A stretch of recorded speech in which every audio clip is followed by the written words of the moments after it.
Since 1969, an estimated 40-plus women have gone missing or have been found brutally murdered along the long stretch of road known as Highway 16 and its surrounding forest.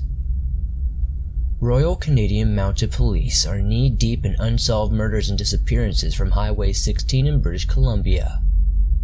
Today, I am covering the truly awful and spine-chilling story of the Highway of Tears. As always, if you have a case you'd like to see me cover in a future video, be sure to send it in to the website or the email you can find in the description down below. Highway 16 boasts around 720 kilometers of desolate road winding through the deep, untouched Canadian forest. More than half the missing women from these cases come from Aboriginal First Nation communities.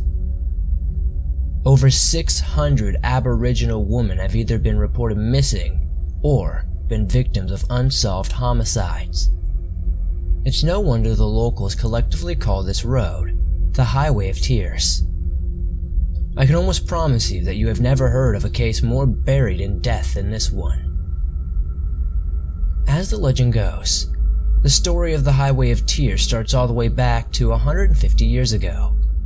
With the poor treatment of the indigenous population by the authorities, which they were allegedly forcing somewhere around 80,000 children to be removed from their families to attempt to blend them into normal, mainstream Canadian culture.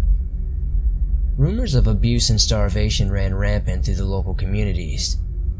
The separated children were not even allowed to contact their families at all, and were not permitted to practice their cultural or religious beliefs. After many cruel years, the Canadian government issued an apology in 2008, definitely a hard blow to their public image. What makes this interesting, though, is that the residential homes located on the Highway of Tears are all kind of linked. Canadian officials were the ones originally responsible for separating the kids from their families, leaving a poor trust between them and the officials. Many people from communities in British Columbia were poor at the time, and didn't have vehicles and relied on hitchhiking as public services like hospitals are located very far away from their residential area. These areas are usually riddled with drug and alcohol problems which traditionally mainstream news will report negatively on. Before I go any further, I'd like to hand the mic off to my good friend Unit 522, who helped me with this part of the video. Despite the number of disappearances on the highway over the years, nothing was really looked into seriously until Nicole Howard, age 25, went missing on June 21st of 2002. The cases were almost immediately picked up by the mainstream media. Some speculate since Howard wasn't a native that officials took preference to her case.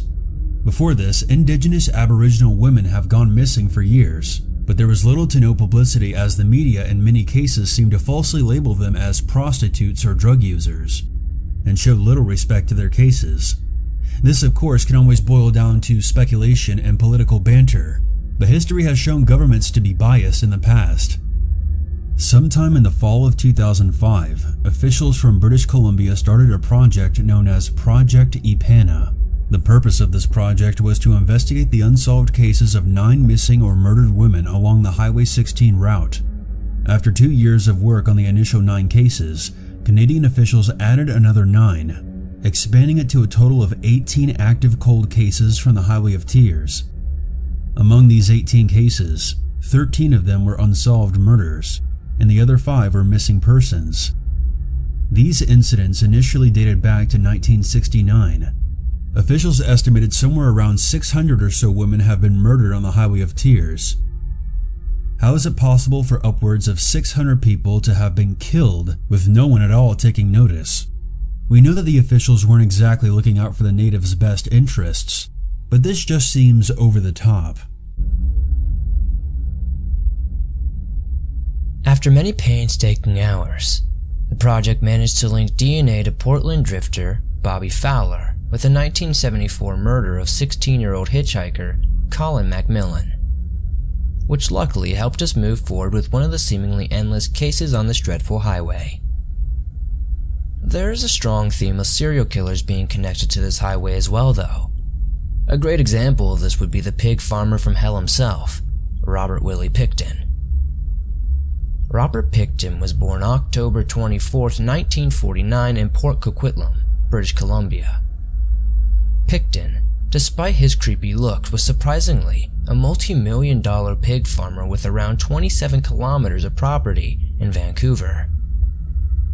Who would have ever expected this farm boy to turn into one of Canada's most infamous serial killers? On February 6, 2002, police executed a search warrant for illegal firearms at Pickton's property. Police also got a second court order to search the entire farm in hopes to find more clues in the British Columbia missing woman investigation. As luck would have it, a prescription asthma inhaler and other items belonging to one of the missing women were found at the farm, officially linking Pickton to at least one murder from the Highway of Tears. Convicted in 2007 of the second-degree murders of 6 women, Pickton was eventually charged with the deaths of 20 more women, a large majority of them being from downtown Vancouver and Aboriginal. In December 2007, he was sentenced to life in prison, with no possibility of parole. Officials have no actual idea how many serial killers and/or kidnapping rings are a part of this phenomenon. With over 600 cases still wide open with no answers, it seems we may never truly fully solve the tragic and violent mystery of the Highway of Tears. Bobby Fowler and Robert Pickton are just 2 of the sick and depraved souls who stalk the Highway 16 roads looking for a vulnerable hitchhiker to make their next victim, though. It is hard to connect other cases with the convicted killers from the area to this project, as the abundance of cases is just so great. The government has attempted to combat this network of killers, though. A bus system using Greyhound buses has been established on Highway 16. Current sources do mention this system may be in jeopardy due to the budget cost and cuts, though. More health and social services have been added closer to the residents of the area as well. The Project Ipana investigation continues to carry on until this very day. Canadian police believe that several serial killers have stalked Route 16 for over 30 to 40 years now. Canada is stereotypically known as a place full of kind, polite people. British Columbia seems to break that mold and go in a much more sinister direction. Whatever's in the water in British Columbia is seemingly making killers pop up like mosquitoes. For the safety of you and others, please be careful while driving down Highway 16, and please, for the love of God, don't hitchhike on the Highway of Tears and become another lost soul to the open road.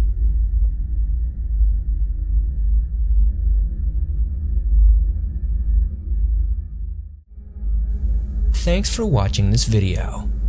If you enjoyed this case, please hit that like button as it helps this video reach more people. If you're new to the channel, why not subscribe and turn on notifications to never miss a new video, as I upload videos just like this one almost every single day. If you have a case or something you'd like to submit to the channel, be sure to send it in to the website or the email you can find in the description below. Much love to my friend Unit number 522 who helped me out with this. Check out his channel, he'll also be in the description down below. Please share this video on your Facebook, your Twitter, anything you have. The more people we can get seeing these cases, the better chance we have of them getting solved. So please, if you would, do that. I appreciate you all, and I can't believe it's already the end of the year. I'll see you guys soon with another creepy video.